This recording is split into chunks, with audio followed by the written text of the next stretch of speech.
Est-ce que vous m'entendez? Se faire entendre, c'est bien là tout l'objet de ce rassemblement. Ils sont environ 600 manifestants venus de part et d'autre de l'estuaire de la Gironde pour dire non au projet d'extraction de granulats. Il s'agit d'extraire 13 millions de mètres cubes de sable marin pour le BTP, pour faire du ciment, à quelques centaines de mètres de la côte sableuse. Nous avons une côte sableuse déjà très érodée, très abîmée. Donc ajouter un creusement artificiel à ces phénomènes naturels, la montée globale de l'océan et les tempêtes agressives, mettrait à mal notre côte sableuse qui est déjà en très mauvais état.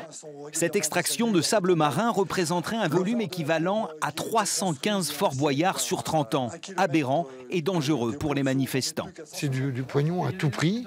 On fait du poignon, on ne s'occupe pas de la nature, ainsi de suite. Et donc il faut que ça s'arrête. C'est complètement idiot. On ne détruit pas ce que la nature a mis des milliers d'années à construire.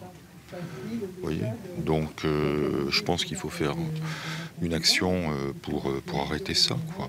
Et il n'y a pas que les habitants du secteur et les manifestants pro-environnement qui sont là. Les élus locaux sont eux aussi vent debout, comme Marie Bascle, le maire d'Eymath, bien décidée elle aussi à défendre sa commune contre le projet. Ce qui se passerait, c'est retrait de côte, plus de plage et plus de digues. Donc là où vous êtes, vu le niveau, et submersion. Donc le risque est très important.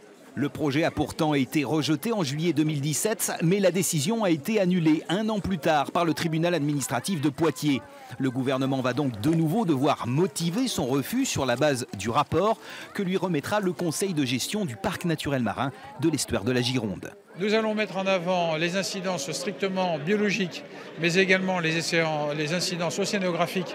Il y a aussi la courantologie qu'il faut étudier. Et il y a toutes les incidences sédimentologiques, c'est-à-dire ce que les élus expriment ici, notamment sur les mouvements du trait de côte, qui sont très sensibles. Rendez-vous donc le 8 novembre prochain à La Rochelle. C'est là que le conseil de gestion du parc marin rendra sa copie qu'elle remettra ensuite au gouvernement.